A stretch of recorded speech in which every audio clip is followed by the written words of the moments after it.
Hello everyone, welcome to another episode of the Idle Park Talk Show. On today's episode, we shall be talking to a Cameroonian-born author, poet about her newly published collections of short poems titled Beautiful Scars. Is Martina Mukete. We are excited to have you today and welcome to our studios. Thank you. Thanks. Long drive? Yeah. You will live in the US. Well, we appreciate you taking time off your day to be able to come and talk a little bit about your book. And this has been a long time coming. You have had an interest in art, poetry, and been involved in a lot of artistic work in the city. So how did that come about? This was a challenge. So I was just scrolling on my social media, I think Instagram, and there was an advert saying you register for a writing challenge, you pay $50 to register, and for 20 days you have to submit a poem. Right. And after that 20 days, then the publishers will work with you, and then they'll publish it in a collection of a poetry book. So the deal is you don't have to miss a day. Mm-hmm. Once you miss a day, you're out of the challenge. So in order for you to get the book published, you have to maintain that pace of submitting a poem every day on a daily basis. So that's what happened. The publishers are called Book Leaf Publishing. It's owned by an Indian, but it's all over the world, in Europe, in North America, in UK. They publish everyone, wherever you are in the world. Yeah. How challenging it is to submit a poem every day for 20 days. How did you make that work?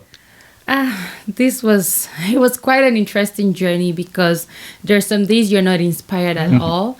So basically I put a reminder on my phone, and that period, it was in June 2021. So it was summertime. So when I'm done from work, I just take a walk to the park with a notebook, of course, and I sit down. I look at people with their dogs and their pets, the kids playing. Sometimes in the night, I think of a topic. Yeah. If it's a love or religion, something, and I just put it down. So after walk, when I take that walk, I start writing. Yeah. It just flows because I am just passionate about writing. I write a lot. So personally, I keep journals, journals about my day, if something bad happens. So it's kind of easy for me to pick a topic and just write, And most of the poems just have daily challenges in life. We all have been stressed. You've gone through some hardships, basically coming from Africa, adapting in Canada. We didn't know about depression. So some of the poems have those undertones, where somebody is dealing with those things. And How do you know a poem is good enough to be submitted? At what point do you say, I've put in all I could put in for this one, and I think this one is good to go? Yeah, that's funny. There was no limit. Some people, they told you can write as long as you can. Some people can submit 2 pages long a poem. It depends on you, the author, where you feel There are times that when I read some of them, I'm like, this is bullshit. Yeah. I feel like this is not really good enough. But the thing with writing is, you have to love your work. That's it. Because every writer is unique. My writing is really simple because being trained in Canada is different from being trained in Cameroon, where I was raised. Because in Africa, they make us want to use big terms a lot when you write. But when I was writing in Canada, my teachers would encourage me to make it simple so that even if someone who is not so educated picks a copy of what you write, they can read it. So that's why sometimes when I read my poems or the book, I'm like, it's so basic. Right. I feel like it's not solid, right? But then I think of the audience that I want to reach out to. I want anybody. You must not be super educated or be into literature or poetry, but I just want you to connect. Just something there that is really simple and, just the local or common things that we'll see. And then, So that's the beauty of art, and it's different. People appreciate writings differently, right? There's some of the things that I don't like, but I've had friends who have purchased copies of these, and then they've been sharing with me my favorite pages, these and stuff. And then when I read it, I'm like, wow, I didn't think this one was going to make a point or make sense in any ways. But the feedbacks are really positive and encouraging, Yeah. We're going to talk a little bit about your inspiration, but I'd like to take us back to the very beginning of all of this, you have a little part in the book where you talk about a significant moment, which it was your failure of literature in secondary school. Yeah. That seemed to have shaped your writing into the ways that we enjoy them now. How would you say, how influential was that moment? I grew up in a house where they just wanted me to be a scientist, but unfortunately, I didn't succeed in science subjects. I always failed in them, but I will always pass in English literature right from primary school. Yeah. So when I was in secondary school, I went to a renowned secondary school in Cameroon, Sika Baptist College, and in Form 5, I was awarded the best literature student. You know what that means? Like, oh, that pride. The pride, yeah. Oh my God, I'm on top. Yeah. I'm better than everyone else. Yeah, and then, the teachers also make you feel good because they're like, talk to Mukete. If you have any questions, ask Mukete. So I kind of felt like I'm next to the teacher, and, So right before we have that final exam, we call it GC in Cameroon. It's a public exam. So every student, science students will write science subjects mixed with English, and maths was mandatory, and French. And then, I was an art student. So literature is mandatory for anyone in art. So the night before the exam, my professors or my teachers gave me their handouts. Yeah. So I was basically the one doing the revision, like going over questions with my classmates. And then I just felt like I'm just this superhero somehow, like know it all, there's just this pride in you. There's that ego. You just feel unstoppable. Like, come on, I'm the best in the whole school. So unfortunately for me, when we sat for that exam, I was so shocked that I didn't pass in the subject that I was awarded the best student, and I cried. I passed the GC. I mean, I had good papers and stuff, but that subject where I was the top student, I failed. This is English literature. Yes, English literature. I failed English literature, and I cried. I told my family to go pay the GC board to remark my paper. I can't believe that this will happen to me. And it was terrible because I couldn't get a combination to go to high school. Because I was supposed to do a combination that requires me to get literature. So they rejected me in that my prestigious school because I didn't have a combination. I felt really disappointed because I thought they would understand because they were the ones who awarded me a best student, even though I failed it. Yeah. So after that, I took upon myself to just read. I read Black African poems. I read Black writers. I like Chinua Achebe a lot. I read books in French because I did A1, so part of it is French literature. Right. So I read in French. I just read like crazy. Anything I lay my hands on, I want to read this. Even till date, I was just packing up stuff in my house because I'm moving, and I realized I have like 3 cartons, like boxes of books. I'm like, this is crazy. I'm just buying them, and I actually read them. I like poetry a lot because they're easy and short to complete. Like this one is like a 15-minute read to me. That's what I'll say. It's really, really simple. Like, once I grab these kind of books, and these are the kind of books I have. And nowadays we have lots of writers coming up, writing small poetry books like these. You can find them on Instagram. I always find writers like that. And when I find them, I purchase their books just to support because I know that I'm kind of passionate too about writing. So you did go ahead to pass. You took the exam again. So you passed, not with an A though, but with a B. So your book is out.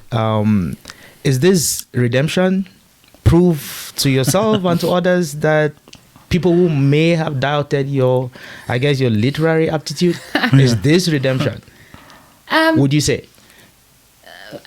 That's long gone because that's like 2006 when I had that exam. This is way I didn't look at that like that, but I use it like to tell myself a failure shouldn't stop you. If you love something and you try at it the first time and you fail, you shouldn't back off. You should keep trying.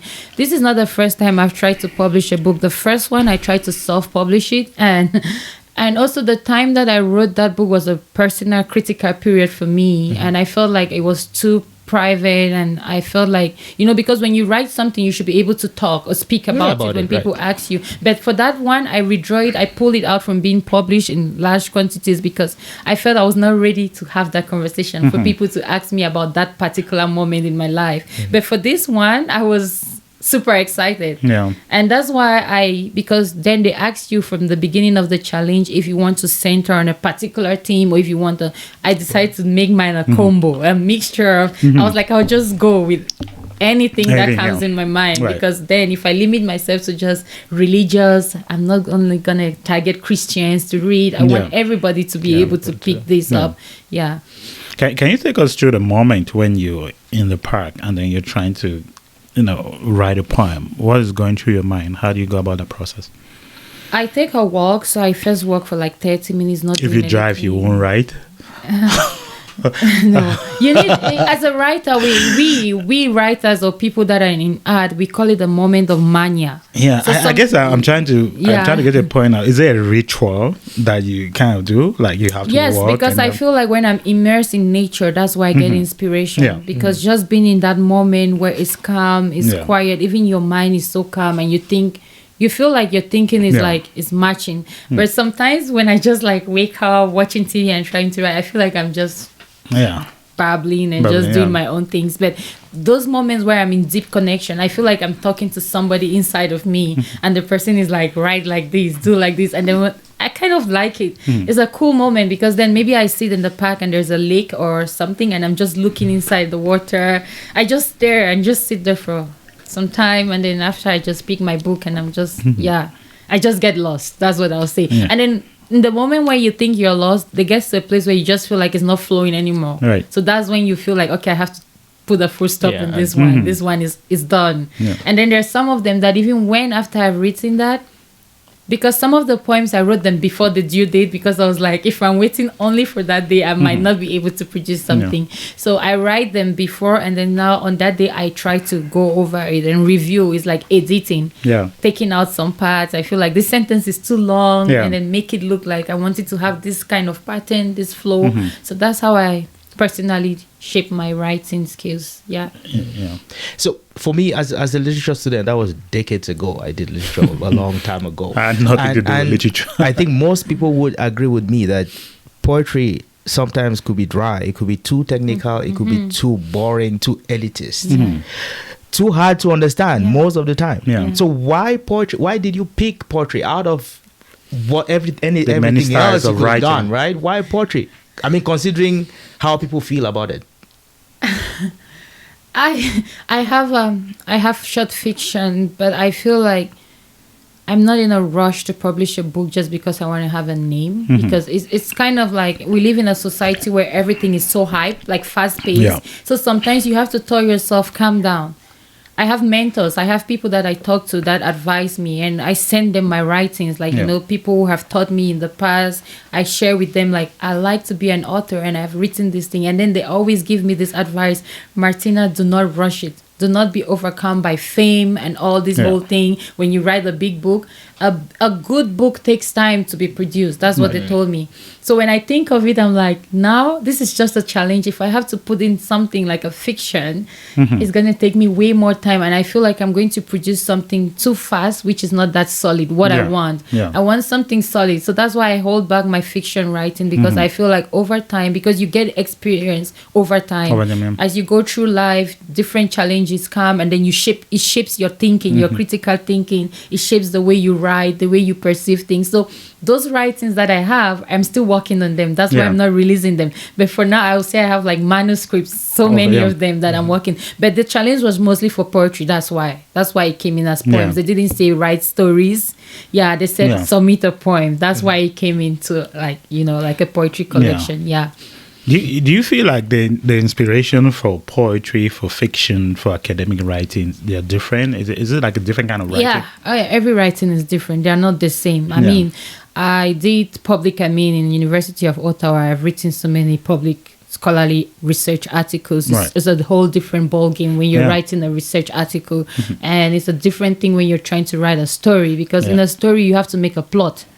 You have to target your audience too, and you have to figure out how you want this plot to flow. It's always like in three phases. I'm not going to try to teach you literature.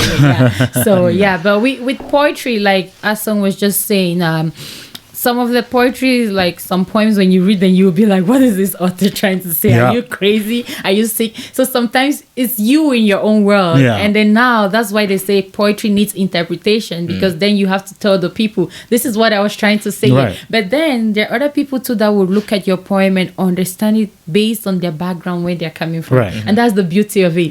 Because you, the author, you didn't know that poem could be linked to that angle. But Right. now if someone else is reading it and telling you, oh, this is how I connect to this poem. To me, this is what this means. And then Right. I'm like, oh, wow, this is cool. Yeah. So that's the beauty of poetry. Like, we just appreciate it differently. Like, I think what I hear is there's a lot of abstraction, and then it can be applied to different contexts depending on your circumstances. Yes. Yeah. I personally I find a lot of difficulty understanding abstraction, like getting into people's head, and that's why I was never a fan of literature growing up. But like how when people try to make practicals of the things that you have written down, like how does that make you feel? It makes me feel happy because I feel like I'm connecting to people, and that's my my target, my point. My point is to be able, especially when you talk about depression, it's something that most of us from African origin, we shy from talking because we were raised in this society where they want us to hide everything and just be strong. And after I came to Canada, and a couple of times when I hit depression and I was confused, I actually went for counseling, and they're like, girl, you're depressed. And I'm like, no, we are not depressed where I come from. But when I sit back and I reflect, and I'm like, it's okay to talk about these things. If you can't talk about them, write them at least. For me, writing is like an escape from some of those things, those traumatic events. Because maybe you're afraid, like, I don't want to tell my mom, my family, my friends, they won't understand me. But when I start writing it, sometimes I turn it around like it's not me. But I'm like, I'm doing this, that. So for me, writing is a coping mechanism. It helps me through so many things. And I feel like hard times or those depressed moments are the moments I'm more inspired, funny enough. That's the moment I write the best crazy things I have. Like, there's a particular poem that is my favorite in this collection. I call it The Personal Encourager. That was me going through something terrible, and then I was encouraging myself, like talking to myself, like, you got this, you can't back down, you can't go now, you have to keep going. So I want to zero in on that, being inspired by difficult moments. What is it about difficult moments that that brings out the best in your writing? For me, I'm not, personally or personality wise, people are different. Like, some people are outgoing in the sense when they're going through hardships, they know how to talk to their friends, like, help me here. But with me, I'm a little bit closed. I don't know how to run to people and say, I'm going through this, help me. So I try to figure it by myself, and figuring it by myself, that's where my I didn't know that I was artistic until 2010 when I left Cameroon. I mean, I liked it, but in Africa, they'll be like, go study physics, go do don't do that, So I kind of buried it. Even when we came to Canada, when I mentioned to my mom what I want to be, she's like, no, you can't do that. You have to go do this and that. So I kind of buried it, but you could tell that there's that, fire. So when I left Cameroon in 2010 and I was transitioning to Canada, I was home for like a whole damn year, not going to school.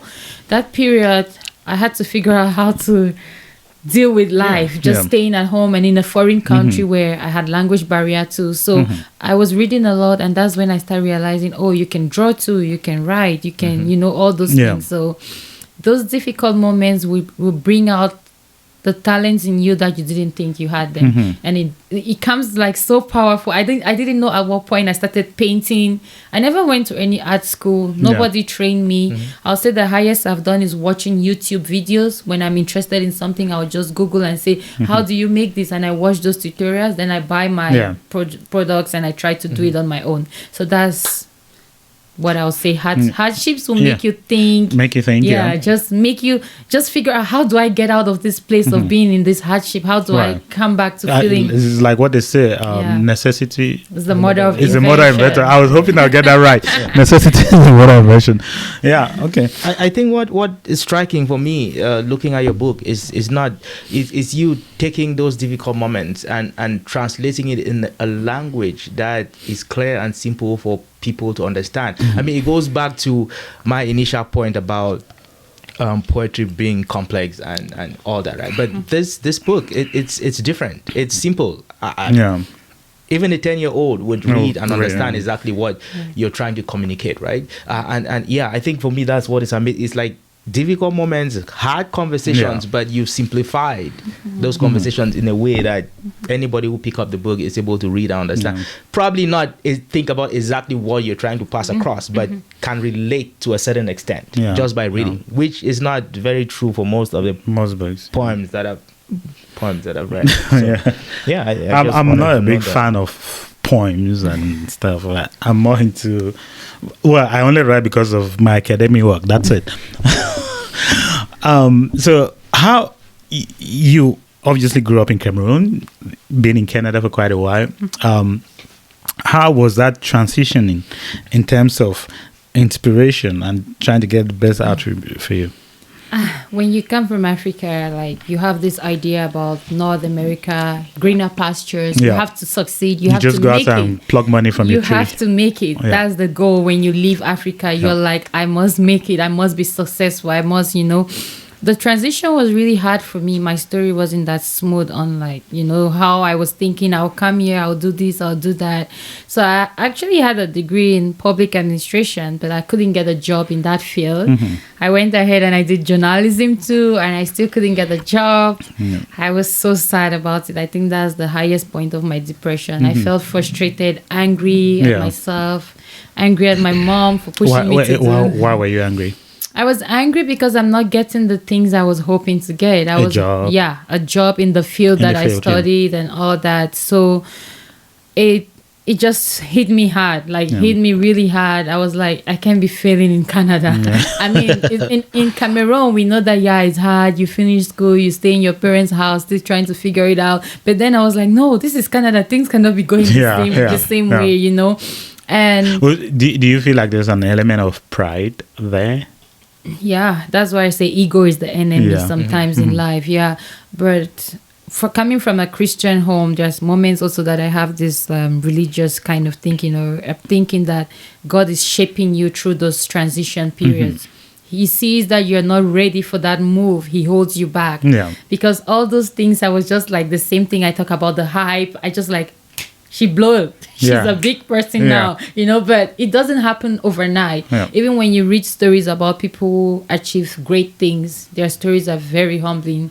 I've read the story about Hillary Clinton. I love her story because she finished university undergrad in political science, but her first job was in a slaughterhouse. So when I read that story, I was like, so don't feel bad, it's okay, don't feel bad that you're doing all these things. But I mean, like today when I look back, I'm so happy because those periods have helped to make me a better person.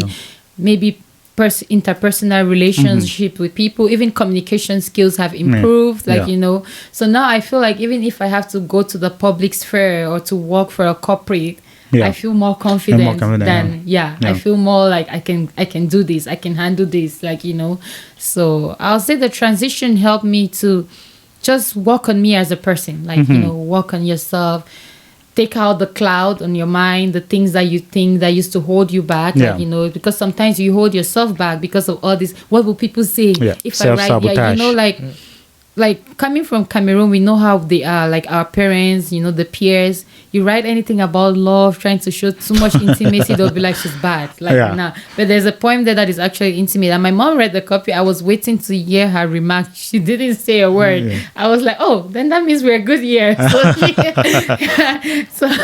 Or maybe she's just holding back. Maybe Still figuring out how to get that to you. I know you. I mean, in the preface, you talk about your inspiration being where you're from, being Cameroon and African. Are there things in your Canadian way of life that inspire you in this book? Because I know there's a focus on being Cameroonian, your Cameroonianness, to a larger sense, your Africanness. What is the Canadian part of it that's there? The Canadian part of it it's a mixture, I'll say, although I just want to recognize that I'm from Cameroon, because sometimes we from Africa, we hide our identity. We just want to be You have your jersey on, right? Yeah, I am proudly. You're repping. Yeah, I'm proudly from Cameroon. I can never change it. It's something that is, you know, even if I become a Canadian, which I am, but my roots, there's something about me. Yeah. And the fact that I was raised there and I came to Canada when I'm 19, I came as an adult. Yeah. Like, you know, a young adult. There's a lot of things, the way I would reason is not the same like a kid who was born in Canada. Here, So my thinking is shaped from that background. So that's why I hail it. But Canada is a whole big part of the book because Canada pushed me to speak. Yeah. To be bold. Yeah. In Cameroon, I'll be timid. Maybe timid, yeah. You can, like, you know, like, even to do this show in Cameroon, I'll just be like, you know, but Canada, when you go to school in Canada, they bring out that part in you, especially if you do social sciences. Even if you're wrong, be bold about the wrong things. They want you to speak up, like you have to speak for yourself. So me writing this is the Canadian in me coming out, you know. Which I think is it's a good lesson for us Africans, because there's that watering down of talent in Africa. There's that beating down of people who are trying to be bold. And I get it. There's a difference between being confident and being arrogant. It's a very blurred line. But in Africa, there's that push to like try to make you humble, but almost to the point of stopping you from expressing yourself. Exactly. Yeah, exactly. I mean, in terms, I don't know if I can argue that, but I think there are certain styles in Cameroon particularly where your teacher in school operates as if they were your parents. I mean I understand why a parent at home might want you to be humble and to be submissive, right? But when you come to school, your teacher is not your parent, and they should treat you differently, and again encourage you to be bold and to, you know, to take risk. But again, I think it's just the system in Cameroon where it's like, okay, well, we don't want. I think you to it's most be African countries too, right? Just how the culture is. I think it stems from respect, in terms of respecting elders, respecting, and there's value in that. But it's almost to the point of where that respect becomes fear, which. It gets when it gets to that point of fear, and then you lack that expression, which is you clearly articulate that in a few moments ago where you said Canada kind of brought out that lack of fear. Actually, I'll use one experience. I came to Canada. I was lucky enough to get into university like 2 months right after I came here, and my first month of school experience was horrible. I was so scared. I felt like I had an accent. I felt like the white kids are speaking too fast for me to grasp, to understand. So even when I sat in class, you could see fear in my face. Like I was anxiety. just like so tense, you know. So we had universities here, English language also is mandatory. It doesn't matter if you're in science, engineering, you must do like 2 English courses. So that was an English course. And then the professor walks up to me and says, meet me in my office. And I panicked because in Cameroon, if a professor says, meet me in my office, you know, there's a problem. So when I got to his office, I was shaking. I'm like, good afternoon, professor, you know, even bowing down. Like, you know. Then he's like, why are you shaking? Sit down, it's okay. He's like, you can just call me Dave. No need to say professor. I was like, Then I sat and then I said, am I in trouble? Because he said, no, he just noticed that I'm too afraid. I don't speak in the class, like, and I sit right at the door, like, you know, I'm just waiting to go. Then he said, can you write anything in the paper? He gave me a page and said, write something, express yourself, anything. I wrote, and then he read it, and he's like, your English is really good. For confidentiality purpose, he won't show me my classmates' written assignment, but he just wanted me to know that I should not limit myself thinking because I'm black. And he spoke to me a lot. Till the day I graduated, I keep referencing this professor. I'm like, he helped me a lot because I didn't see myself succeeding, coming out there. You know, I even told my mom, you should have left me in Cameroon to finish my school. I can't make it here, you know. So I think most of the time when we come here and with the new environment and the people and you go to class, it's all different.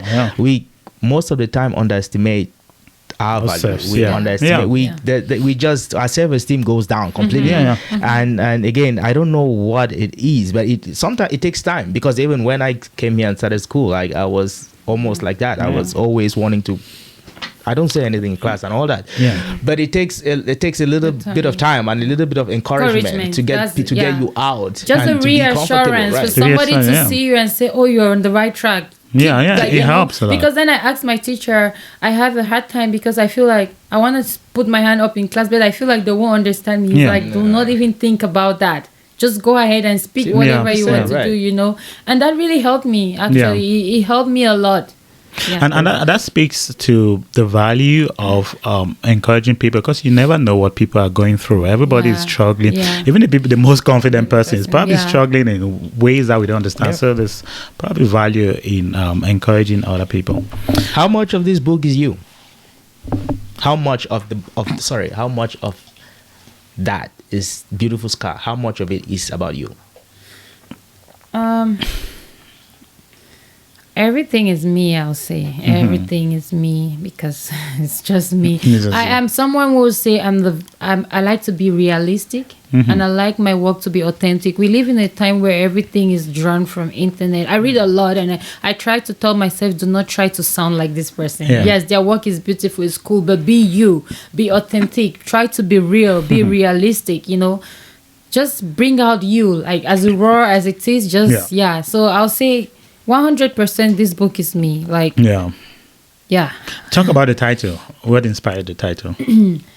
Before I got into the challenge, I was thinking of starting a blog, and I was looking for a name for my blog, for a writing blog, because I write a lot that is insane, that my friends that are close to me have been encouraging me. Do a YouTube channel, start a blog, you're wasting your talents. I keep getting that like nonstop. My ears will blow. So I was like, okay, I'm going to start a blog, but you guys have to help me. I needed like, you know, a title for my blog and stuff. So I wrote down so many names. And because I'm an artist too, I paint. So I was like, I want my blog to have part of my writings, part of my... So I had so many names written down. I had Beauty for Ashes by Mimi. I had, you know...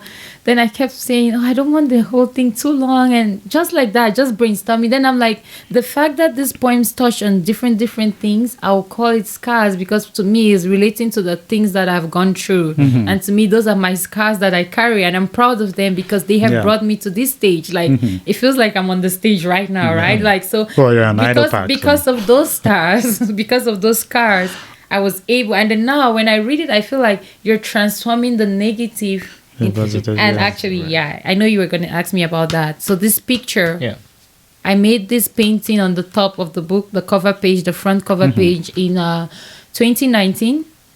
When I made it, it's the face of a lady, and one side shows hope because the reflection of the sun's rays is there, and then this side shows like battered, like beat up and stuff. So, and then you can see like it shows like blood and scars and everything. But then I called it a cataclysm, which is a beautiful reminder that you can always transform a That's negative. an English word, yes. Right? Okay. You can transform a What did you cataclysm. think? What did you think that was?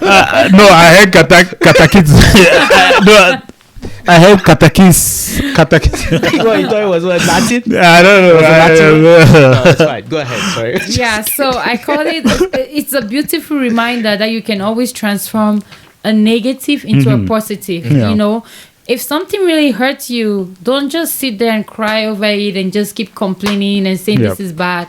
Ask yourself, how can I make this bad thing look really, you know? Better. Then you have people who come up to you and say, I remember you went through this. How did you cope? Right. Yeah.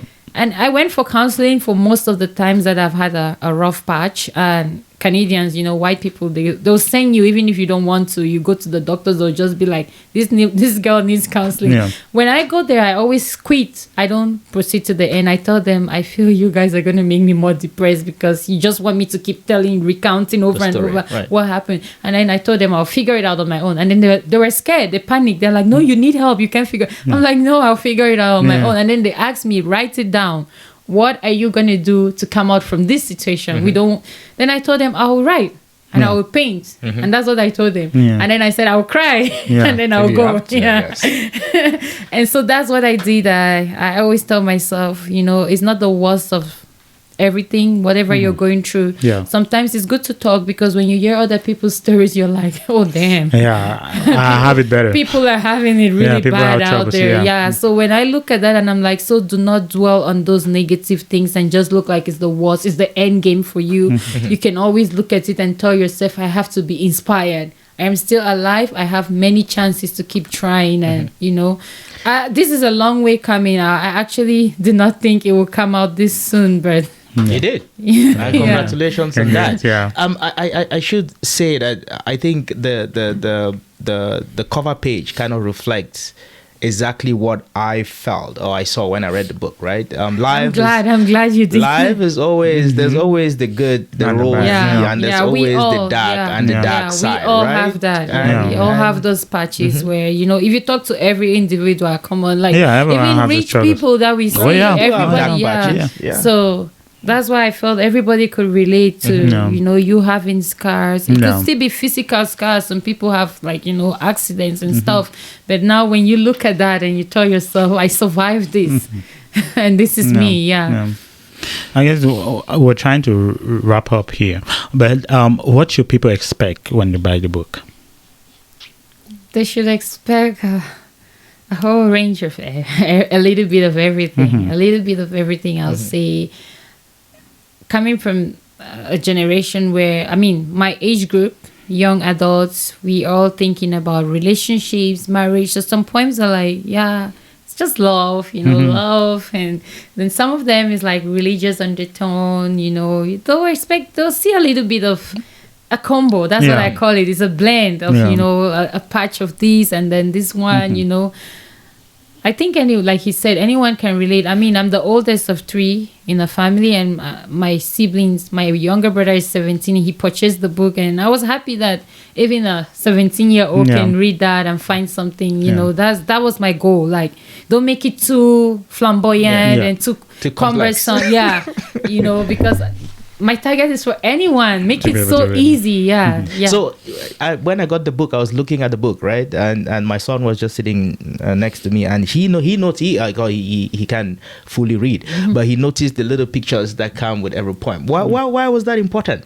That was to have a little drawings. He wanted to color it. I'm like, don't color my book. That was sweet. That was actually the publishing editor's initiative because.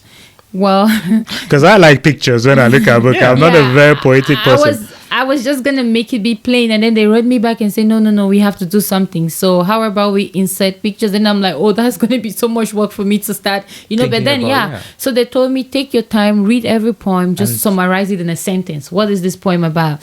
Send it back to our graphic team, and then they'll work with you, and you guys, they'll send a bunch of pictures, and then from there you try to pick.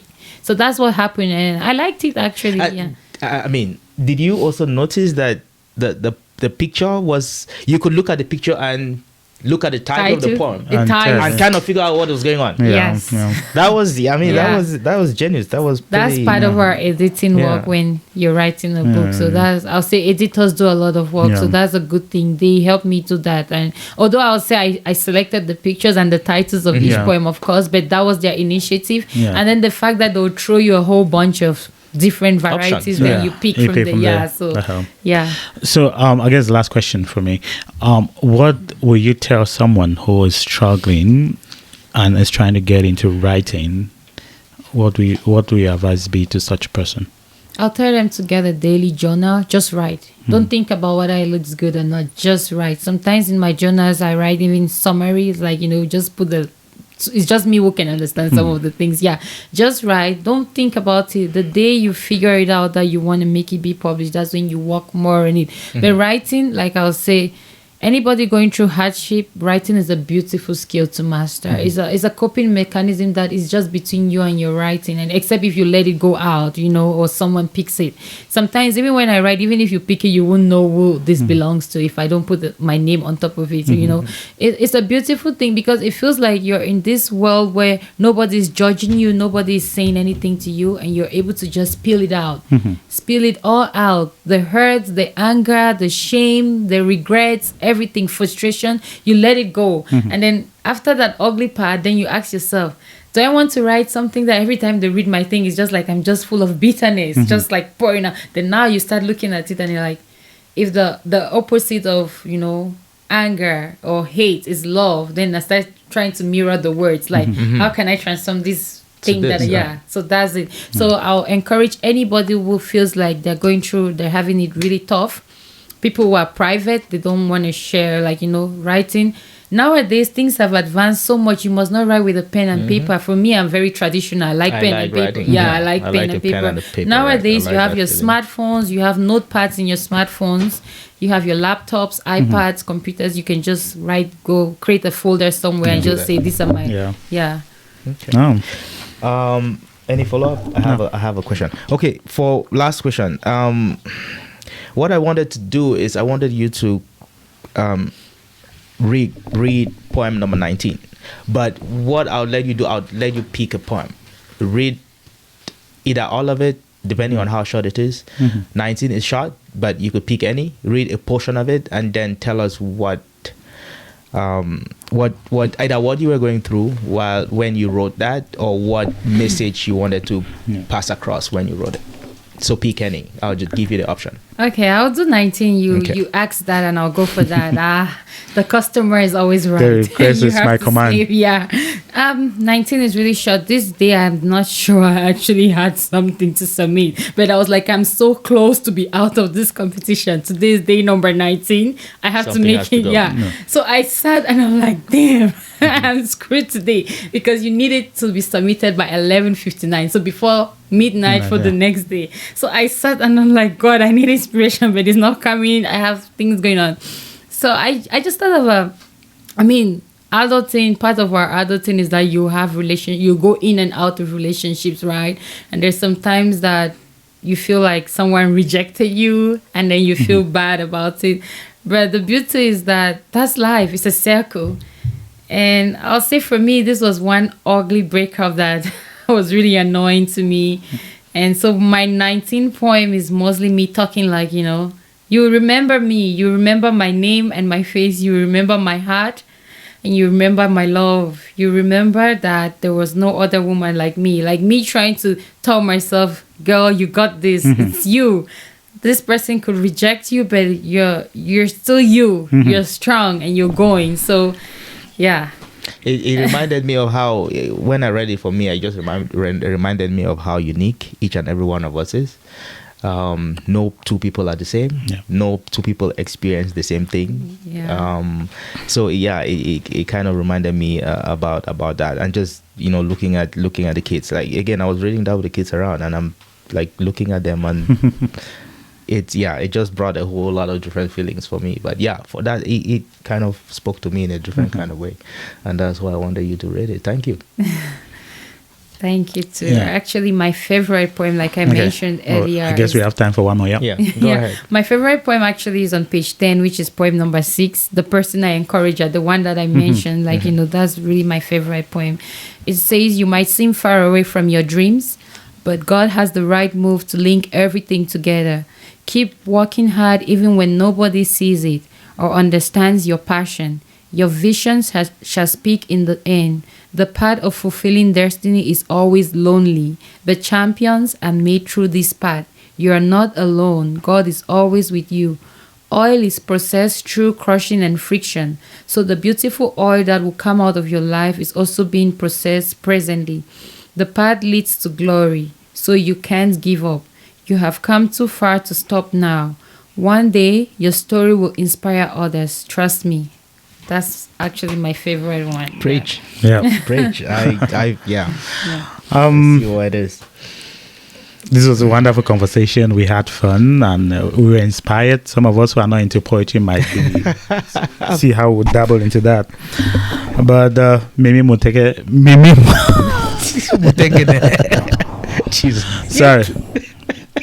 But Mimi Mukete, thank you so much for this. And you can find the book in Amazon. We have it on Amazon.com for those in the States and in other parts of the world, and Amazon.ca for those in Canada. So I actually don't have like copies because I have families and friends that want to purchase directly from me because they want me to sign. So I'm in the process of just getting a whole bunch of them, like a big box, so that I can just like sign for them and they can keep it like, souvenirs and stuff. Yeah. But you can find it on Amazon and it's really, really affordable. It's just like $8.99 Canadian. And then in the States, it's just $7 US dollars. Yeah. So thank you for this opportunity. Thank you for coming to the show. We appreciate the conversation. It was inspirational. And you can go to Amazon, get the book, like she said. You can also go to our YouTube channel. Please subscribe and share this episode. And this is the Idle Park Talk Show, and we were joined by Martina Mukete. Thank you guys for having me so much. Thank you.